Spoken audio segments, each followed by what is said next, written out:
Well, welcome back. I know we haven't been around for the last couple of weeks as we've been busy and the weather's been absolutely muffed, so we haven't been able to get a lot done. But we're back, baby, and we're busier than ever. Well, it seems like it.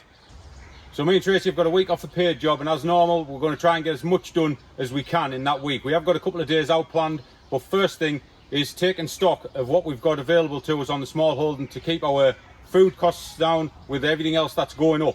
So our first job of the day is chickens. So the last couple of weeks we've been living out the freezer, getting to the bottom where you forget about everything, and we have had some lovely meals out of it. We've been living on pork, lamb and venison, which we've had in abundance. But what we haven't had in the freezer for months now is chickens. We don't buy chicken from the supermarket, we only eat what we produce here on the Smallholding.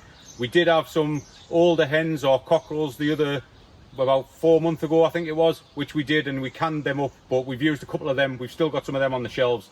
But today is the day of our meat birds. We've been growing these now for just over 10 weeks. They are getting to a brilliant size, so we're going to process some of them today. We've got 14 in total, but I think today we're only maybe going to do half of them because our big fridge that we've got in the garage, our commercial fridge, that went on the blink last year. It was just too expensive to find something suitable and to match what we already have. So we're just going to use our house fridge, and we can get about 6 or 7 in that. So we're just going to pick the biggest 6 or 7 we've got today, process them just like we normally do. You've seen the setup before. We'll just bring them over here one by one, nice and calm, stun them, take the heads off in the cone, wait till they stop flapping, and then we'll dunk them in the water here. That's just set up at 53 degrees centigrade. Then onto the plucker, we'll give them a quick plucking by there to get the majority of the feathers out. Then onto the table where we'll finish hand plucking them. The only difference is this time is when we finished hand plucking them in the past, we go and hang them in the fridge to let them chill down, let all the meat settle, and then we dress them, like take the guts out and the necks off and the feet off and everything after that. Or this time, because our fridge is kaputski, we're going to have to do them all warm, which is not ideal. It's a bit more messy, but we've got the table set up, it's all clean. We've got the hose pipe to keep everything nice and tidy. Like I say, we'll just do one at a time, get them processed and get them in the fridge to chill down. So all that said, that ties in with what we've talked about using what we've got instead of going out and buying stuff. Like I said, we don't buy meat as a rule anyway, but it'll be just nice to get some chicken back on the menu.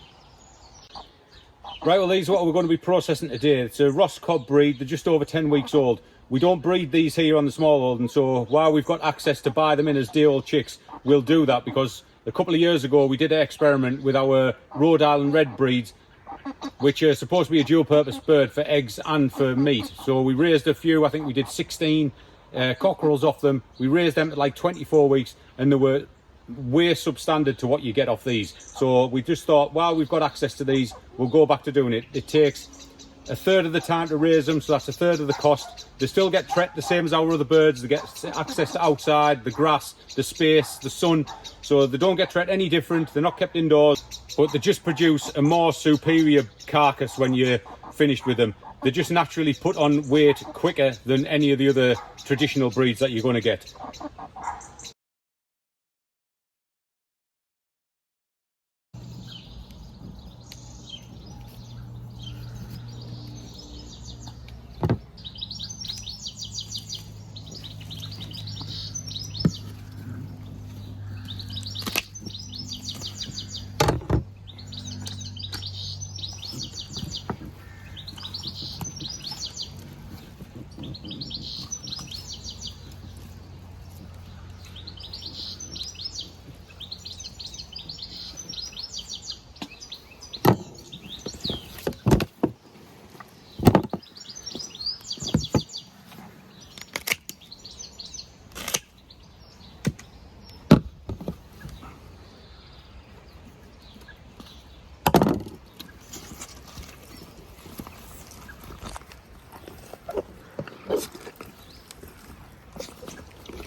Right, so now we've got 6 of them done. We took 4 out of here and 2 out of there, which we thought were the biggest. So we've just put the other 2 that were in here back in with the others. So that's cleaned this pen up. I've just cleaned all the pen out ready, because now we've got them in the fridge chilling down for the next 24 hours. We'll sort them out, process them in the morning. But now it's time to get into our egg production. Right, in this pen here, what you can see behind me, we've got our Welsummer hens. We've got 3 hens and a cockerel. And at the moment, we're getting pretty much an egg a day off the hens. So that's thumbs up for them. They're earning the keep, so they can stay for the time being.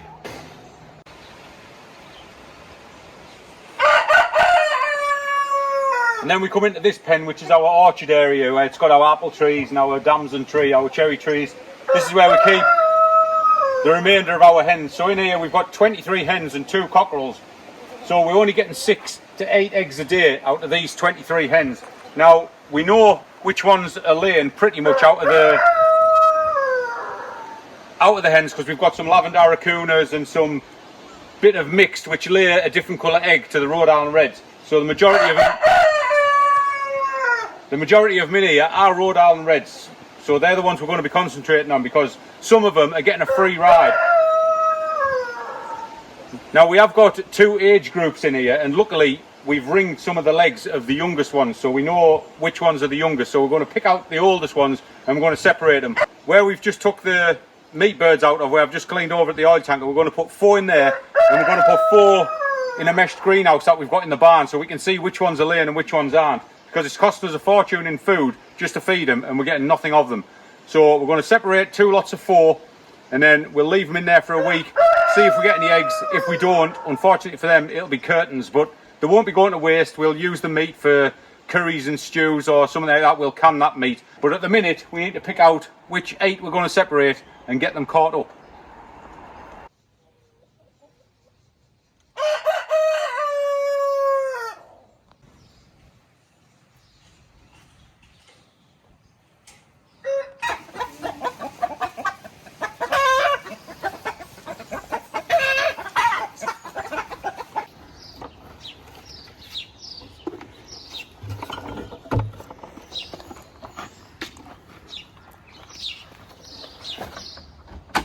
Right, come on in, chicklets. There you go.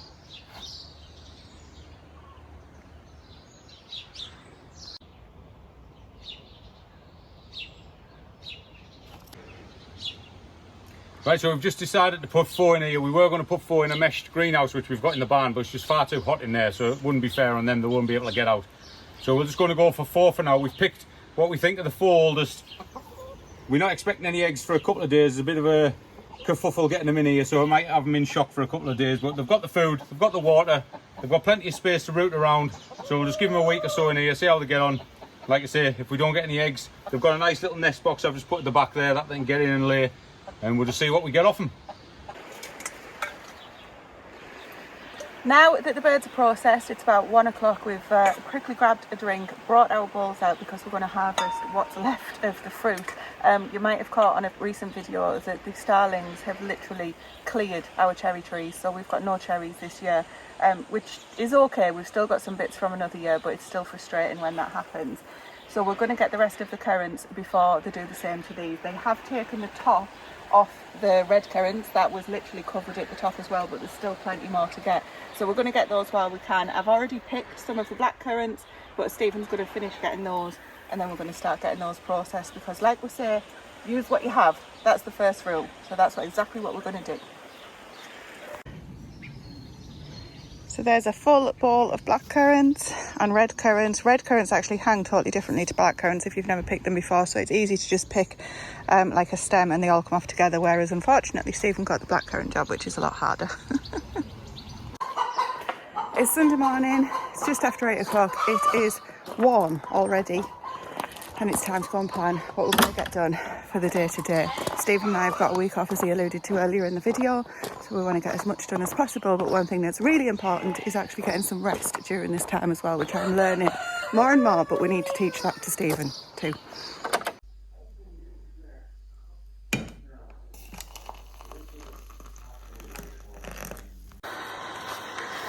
So weather doesn't kill me, the chickens will.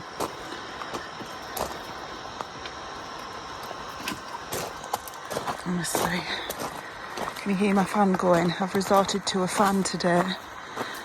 Right, we're going to have to catch them and we're going to have to literally lock them in the cage. I know Stephen was saying about the heat, but I cannot be done with all of the new seedlings getting trashed all the time. Both outside now, hopefully you can hear me over the fan. Actually, speaking of which, I have bit the bullet and ordered some new microphones because after getting organised with the new library that we've been doing, we will get to show you that at some point and explain why there's been a delay.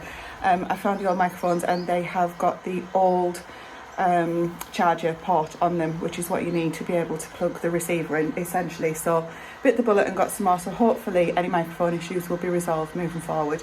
I would show you what the temperature is, which we normally do just over there, but I can't because the heat has completely smashed it. The last one that I saw was 52.5 and I think the heat's just completely wiped it out.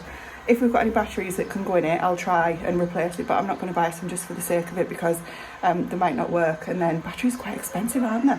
Anyway, sorry, rambling. I'm excited because we're off. It's so nice to actually have some time off. Stephen's just come outside. He's going to be working in the field, so we'll take a look at what he's doing in a moment.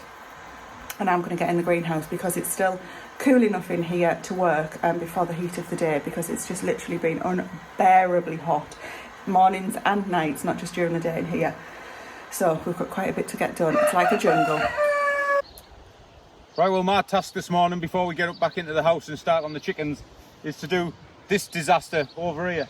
So as you can see, it's just full of thistles. Some are nearly 6 foot tall, but we want to use it to start extending Sonic's little paddock here, so that's why we're going this way for the shade under the trees. Plus, it's the worst part of the field. So I don't know how much I'll tackle this morning, but that's where I'm starting anyway.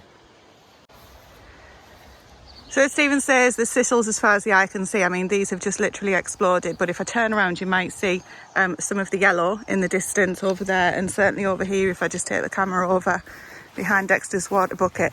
Thistles here are not too bad, but there's definitely something that we've not had over the years, which is ragwort, and this literally has exploded, I would say, in the last couple of weeks. Thankfully, it's not in any of the area where Sonic is. If you don't know, ragwort is poisonous, essentially. But if we cut that down and leave it to dry, it potentially becomes more palatable, and therefore everything might start eating it, and we might end up with some issues with the livestock, which is the last thing that we want. So we've been over where Stephen is and identified that there's very little ragwort. There's actually only one ragwort plant that he's going to take into account when he's doing it. And then those will be burnt essentially once they're taken down. There won't be left for livestock to be able to eat. So that's why he's patiently waiting while I tell you guys about that. So let's crack on with the day.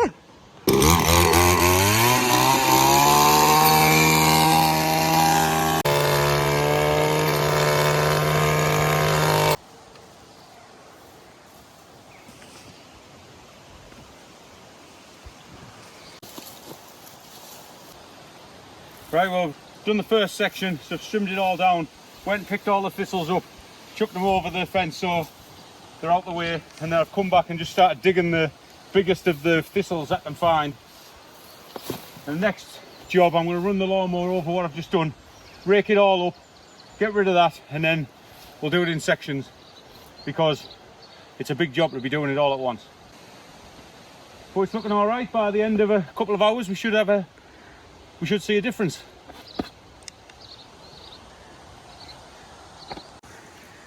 Just while Stephen's getting rid of that, right, can I just make a point of how sheep like to make life difficult for themselves? This one here has just had the head through the fence to eat a nettle that's sticking on the other side, when how many nettles does it have at its disposal? Of course, it's took its head back through now that I started talking about it. I'm saying it because I'm not sure if this one's a boy or a girl. I can't tell from here. Thankfully, the temperatures have dropped. Even though I don't have a thermometer, we can tell, and they're due to have dropped today. But it's still low 20s, which is quite warm for working in when you're certainly not used to it. I've just come down to see how Steve's getting on, and Dexter is checking out the tool that Steve's left while he's going to get rid of the cuttings. I don't think he expected Dexter to go over, to be honest.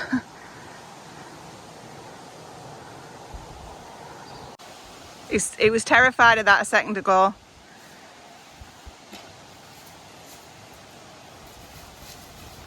Come back in a minute.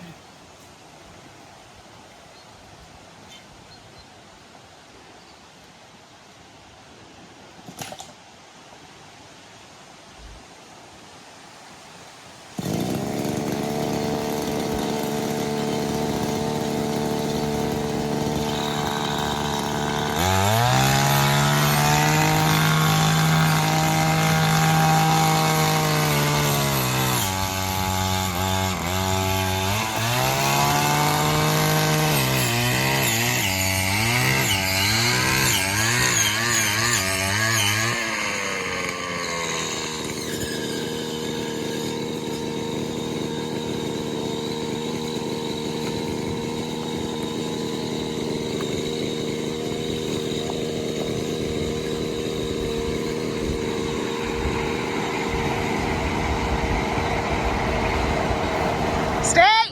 Stay!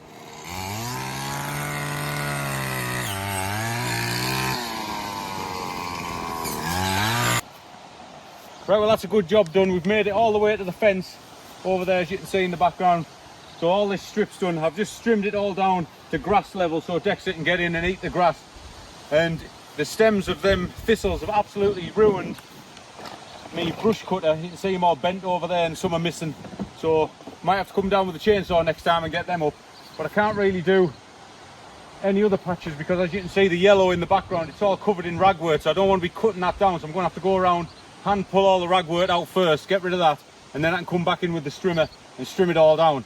But that's for another day because we're popping out for a few hours. So we'll just leave Dexter alone and let him work on that. I'll tell you now, as soon as we leave, it's going to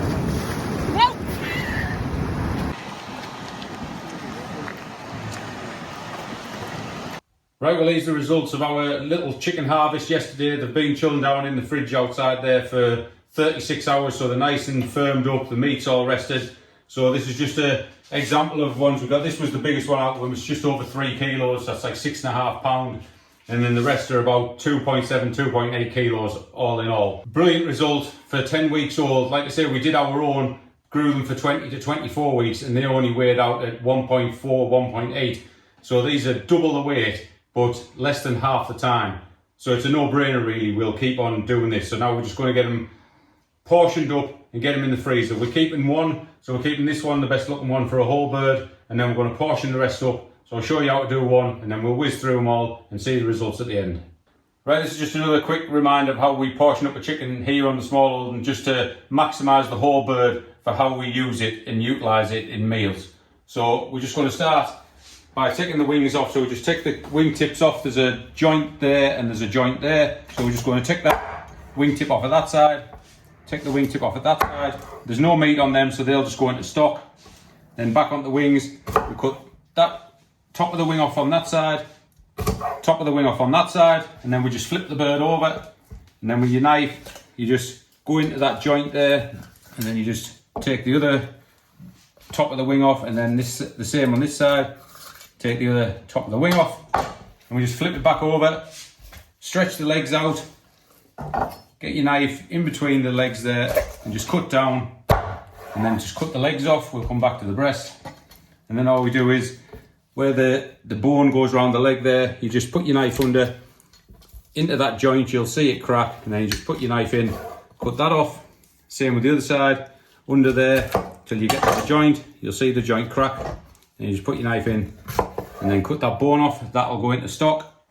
And then all we do for the drumstick and thighs, you'll see a white line running on each of them. They all have it, you can point it out there. You just get your knife on the line, and then you just cut the drumstick off on that one and the drumstick off on that one. So we've got two nice big drumsticks, two nice fat thighs, and then your 4 wings, and then back onto the breast. So you just face it towards you like that, and all we do is down the spine bone there, down the back, you just get your knife, run it down one side, just keeping as close as you can, and then down that wishbone, and then again down the other side, keeping it as close as you can, down the wishbone. Then you just open it up with your fingers, you'll already see the carcass there, and then you just run your knife down the carcass, and then it'll just peel away like that for a nice big breast. Same on the other side, just flip it around, get nice close to the carcass, and then take that off there, and your nice 2 big breasts. So that's your one chicken all portioned out. You keep the bones and the wingtips for the stock, and then these breasts, just to show you what you're getting off of these birds, they're like 550 grams, which is like 1.2 pound or something like that. That's just one breast. That's 1.2 pound of pure meat off the breasts. So like I say, you've got the 2 breasts, 2 nice fat thighs, 2 drumsticks, and your 4 wings. So now we'll just get on with the rest of the other 4 and we'll get them sorted.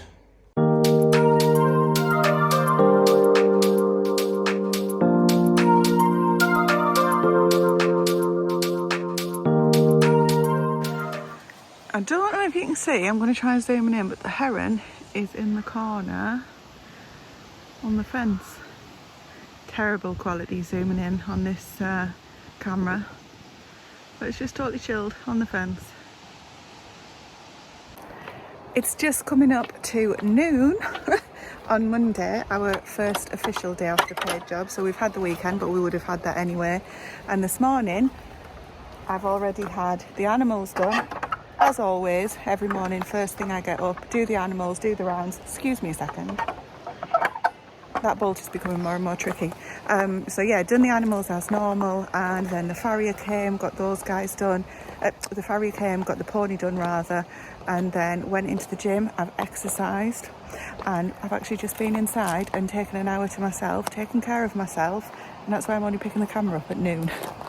So this whole taking stock series has really got me thinking. There's actually so much more of taking stock to think about than what you maybe might think of on first inspection. So like we said, we've been taking stock of, well, everything it seems, in terms of how much we're spending, coming up to how the mortgage is going to change in August. And thank you all, by the way, for your absolutely fantastic comments.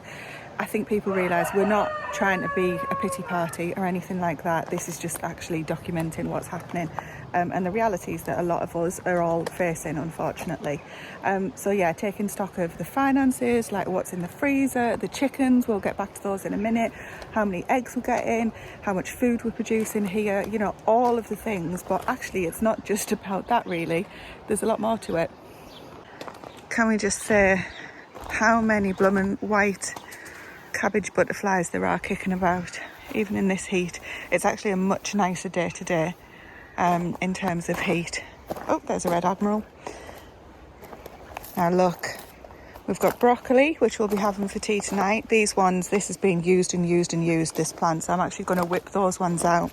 This fell over in a storm, well, in the rain, believe it or not. That was absolutely ages ago when we were complaining how much rain we had, and now we're complaining how much sun we've had for the last couple of weeks. So that's been done for a while. These are obviously absolutely fine to eat, but those 1, 2, 3 plants, I think, maybe this one, because I think the sides are pretty much gone on this. We've had absolutely loads. You can see where we've cut it. Maybe those can all go to the pigs. But how did I miss this absolute monster? It's huge. So that needs picking. And then there was also another one, which I can't remember where it is now. Have we just walked past it?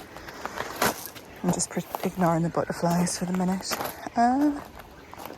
There's definitely another one. Where's it gone? What on earth? One? I swear, if I find it... Oh, now you've got me questioning myself.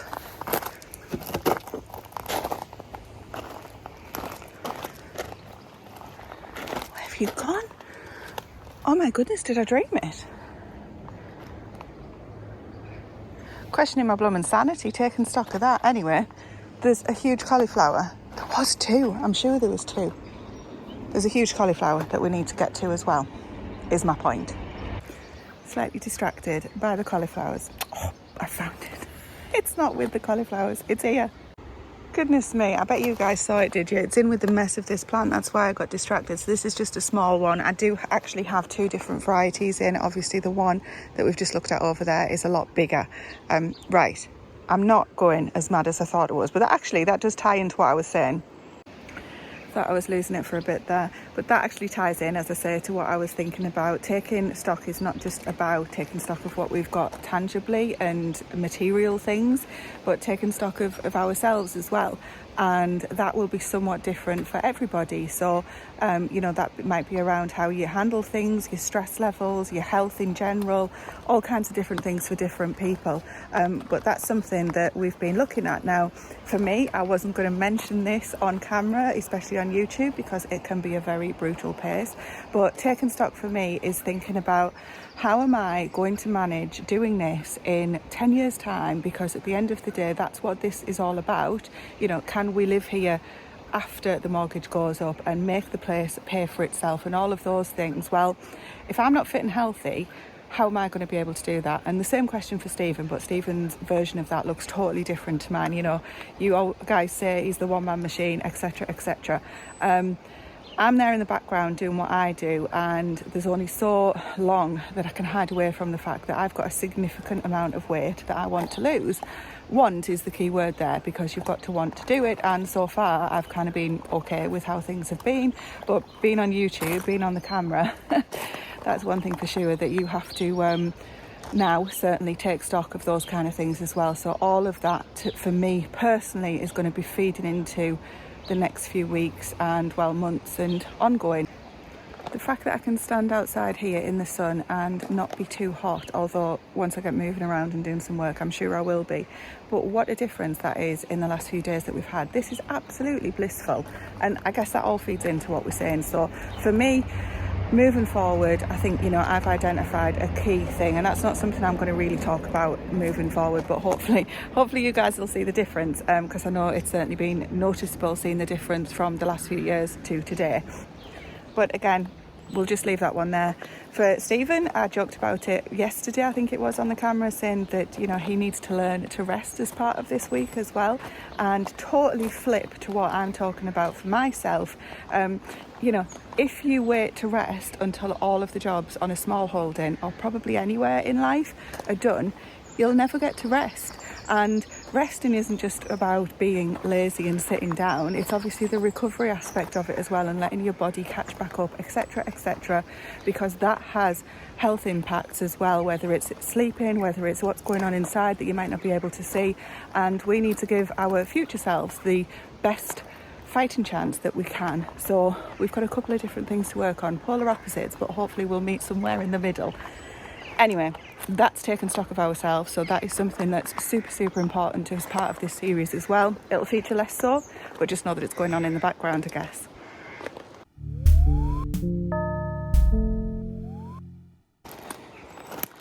Look, the courgettes, be able to pick that one today, I think. I tell you what, the yellow ones are coming really funny growing this year. Oh look, a couple have started to rot. Normally do that when it's too wet. I'll get those whipped off. And this end one here is a marrow, i.e. a proper marrow, not just, take that weed out, not just an overgrown courgette. It's actually a marrow plant, so I've got some interesting things planned with those.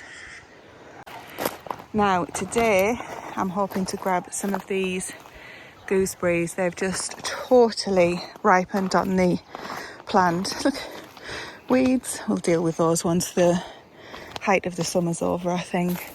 There's quite a few here, and then there was some green ones, but look, do you know, the birds have this knack of being able to stand on a gooseberry plant and not getting pricked. But there's a few left on there as well. I've actually got quite a few gooseberries in the freezer, so I think later on today we're going to get some preserving done as well. And I also need to do a few things like tying up these tomatoes. These have done absolutely fantastic. In fact, I didn't show you how we got in the greenhouse yesterday. Let's go and have a quick look at that, but I have a feeling it might be a bit too hot. Let's make a quick... Oh, there's a man, only half dressed. Let's give him some privacy. I didn't know he was there. Tomatoes, this is what everything is looking like. There is a jungle at the back, but that's actually the watermelon which Stephen and I are going to look at today.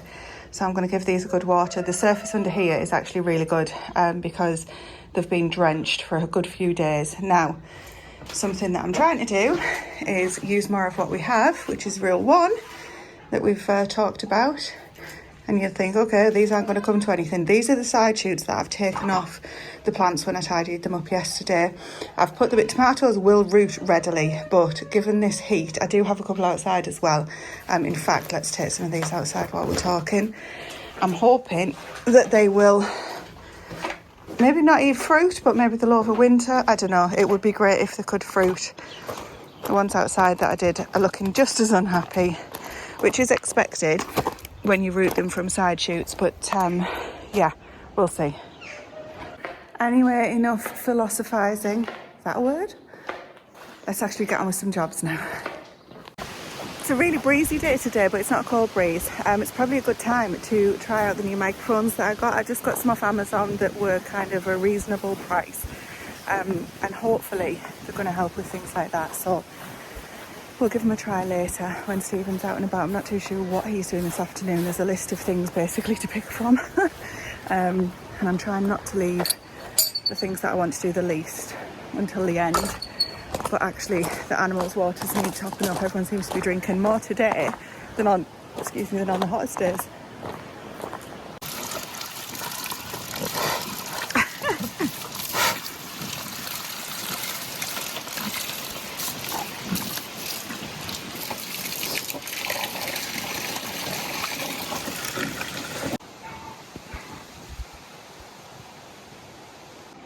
Right, well, I've just got back from swimming. Me and Jack have been out for a couple of hours, a bit of downtime.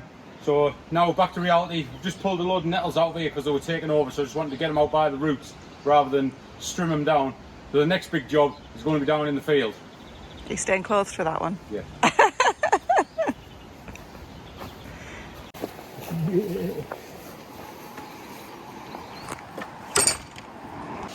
Right, the next job on my list, we're going to spend an hour or two in here with Dexter, and all the yellow that you can see is ragwort, so I'm going to hand pull all that out before I get the bush cutter back on and start cutting all the thistles down, because I don't want to mix it all in and throw it in a certain area where I'm throwing all the thistles. I want to get rid of it somewhere where the animals aren't going to get to it.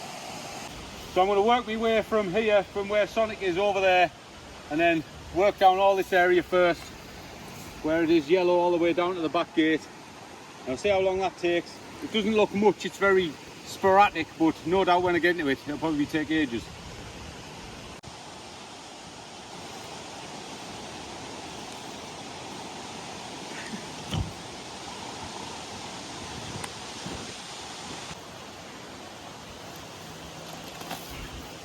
So as you can see, it pulls out pretty easy. There's still enough moisture left in the ground to get it out, but it is going to have to be hand pulled out to try and get as much of the root as we can.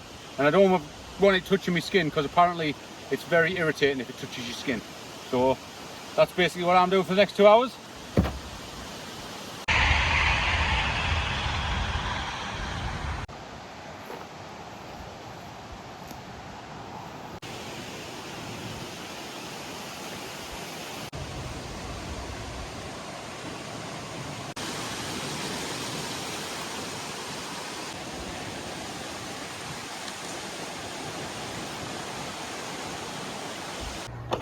Definitely spoke too soon about the heat.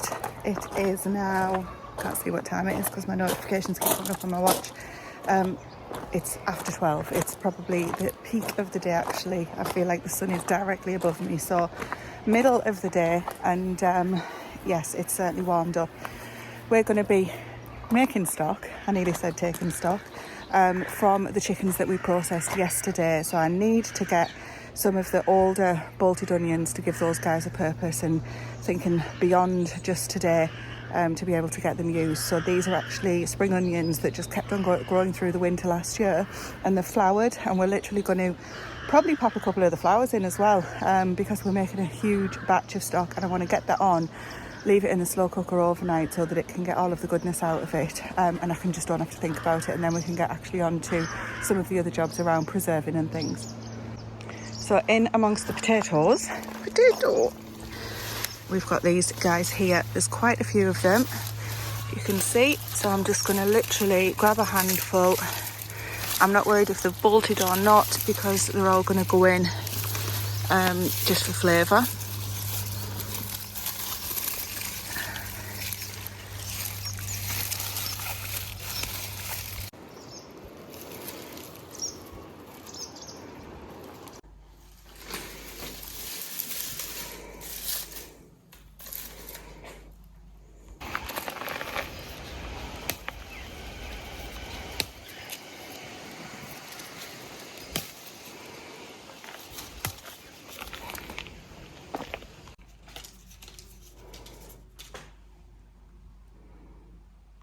Now, when I've done stock before, we haven't roasted the chicken carcasses, but I'm going to give that a go today. So I've got the onion warming up. I've just brought those onions in and I've totally forgot I was going to get lovage as well. So I'm going to go grab that, and then hopefully the oven will be starting to heat up because the agar's still off, unfortunately. Right, I genuinely don't know how this is going to go because this lovage plant, as you can see, is an absolute monster and it's already throwing off seed heads. In fact, let's go around the other side. I feel a little bit like I'm treading water or walking through treacle for this. I'm not getting anywhere fast. So lovage, if you didn't know, is a fantastic replacement for celery. It's a lot stronger, so you don't need anywhere near as much as you would of the celery itself. I can smell it on my hands. Now, we don't like celery raw at all, but it's really useful for adding to stocks, soups, stews, all of the usual winter contenders. And after all, if we're thinking ahead, planning for tomorrow, all of those good things, then thinking towards the winter and getting a winter pantry up and running is one of those really important things. This is what I've picked. So it's actually some of the flowering heads. Oh dear, which haven't yet flowered, sorry, so they will become seeds, and we can collect the seeds as well if we're so inclined, but I'm literally going to use these in the stock because ultimately it gets strained at the end anyway. I will be using the full flowering onion head as well, which smells absolutely delicious, along with the bay leaves, the onions from the garden, some carrots. I'm not going to put any garlic in this one because I think there's more than enough from the onion point of view, and then the roasted carcasses. No other herbs at the moment. Sage tends to go a little bit bitter, especially if I'm going to be canning it. I'm not going to put any I'm not going to put any salt in at this point, but I will add peppercorns. Now, the reason I'm not putting the salt in is because we're starting to preserve more of our own flavoured salts, so herb salts. That wild garlic salt is absolutely amazing. It has really become a firm favourite. We're going to do some more different salt later on. I'll show you what we're doing there. And we're just essentially going to flavour whatever we're making at the time with the salt if we choose to do so. So I'm going to get all of this in a couple of slow cookers after the chicken carcasses have roasted, and finally get on with some other preserving which we're going to do outside. I'm doing the stock inside just to try and keep the flies down. Hopefully there'll be less hovering around the slow cooker inside than there would be outside. Right, something else I'm going to do different in the transparency side of things is I don't normally use the chicken feet. I've tried to dry them before for the dogs, and then I just got a panic on was it dry them? I can't remember, but I started worrying that the dogs were going to choke on them basically, so we never use them. So I'm going to take the cleanest ones out of these. Sorry if this grosses anybody out. It is slightly weird. I'm going to take the nails off, I clean them up, and they're going in the stock as well. That's all we'll say on the matter for those, but I think using what we've got, making the most, making it stretch, you know, I can't not, can I? Let's see how it... Apparently it's supposed to be really good from a gelatin point of view. It's still quite off-putting.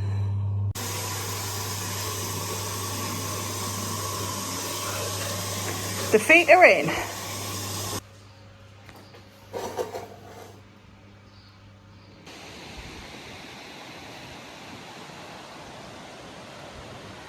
Right, well, as you can see, not a bit of yellow in the field, apart from those beady-eyed views out there.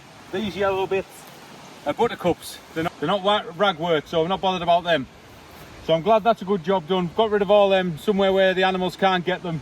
Now I've just put a new blade on me whacker, so hopefully that'll do the job. I'm just going to get the big sets of thistles out now, another half hour, get them big sets of thistles out, dump them over the fence, and then we're done with the field. Finally getting on to the blackcurrants. There's 1.8 kilos in this harvest. We do have more in the freezer, I think, but anyway, let's deal with this one first. So I'm going to get the jars washed and get these all picked over. There's a few leaves and things in there, but we don't need to worry about taking them off the stalks because we're going to be doing a jelly or a syrup, depending on how it turns out, with these.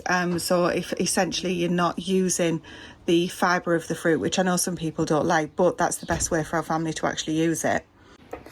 So you'll know if you've been with us for a while that essentially if we do blackcurrant jam, it'll probably just sit on the shelf, but if we do blackcurrant syrup or jelly, and you can do it as kind of a pouring or a more just a spoon onto yogurt or to pancakes or whatever it might be, that it will get used. So time has taught us that, and there's no point in trying to make things that we're not going to use. Been there, done that, it's just not worth it. Now again, if you have seen me do this before, I finally settled on this book, which is absolutely brilliant. I love it. It's just an old Good Housekeeping Family Library Jams and Preserves. Oh, I went a bit wonky then, sorry. And in here it shows a blackcurrant. Well, it's got all of the recipes. There's some really nice ones in that we've not, really nice sounding. I'm hoping that they're going to be really nice actually tasting, that we're going to give a try this year. But I'm not sure if you can see the recipe. Essentially, blackcurrant jelly, 4 pounds of blackcurrants, which is literally exactly what we've got as if we didn't remembered, 2 or 3 pints of water, and ultimately we're just going to get them steeping in the water, simmer them for a little bit, and then we need to strain them and to use the juice that makes the jelly, so it's a two-parter. At this point, we're not adding the sugar or anything like that, so don't worry too much about the measurements. You're just ultimately getting the liquid that you're going to use to produce the jelly when you add the sugar. So really 2 or 3 pints. I will use 3 pints. Sorry, I'm just tidying up while I'm talking to you. I'll use 3 pints because you get more bang for your buck and the flavour is still there.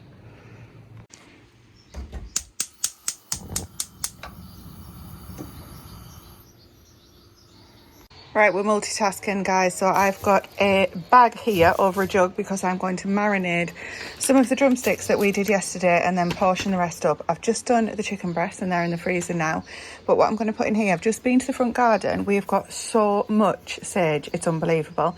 So I've picked 4 leaves, which obviously didn't even make a dent.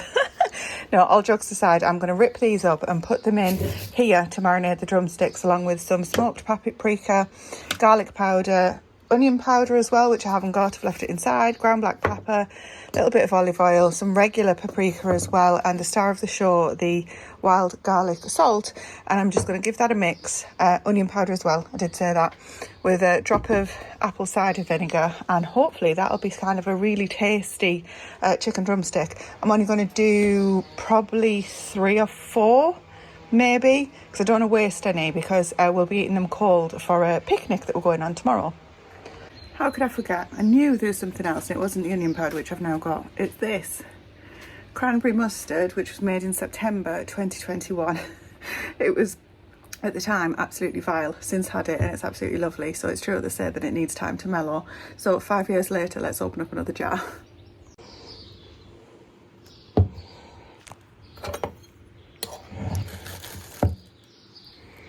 If you can make that out, but that's actually not too bad. I'm going to put a couple of spoonfuls in, and we're going to pop the chicken in, the sage, and then leave that overnight.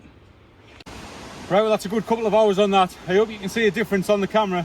So that's all the ragwort, all the thistles took out, all over there in that corner. I've deliberately left the ones against, like literally against the fence, just to try and deter Dexter from getting through. We've took all them out, all over to that corner over there. It took us about 2.5 hours. This field's just under 1.5 acres, so that just gives you a scale of what we're working with. So I've just got behind Tracy to do, but I didn't do that because Sonic's in here and I didn't want to scare him with a whacker thing, and just over there against the neighbour's fence, and that's it. But tonight I'm calling it quits because I've had enough.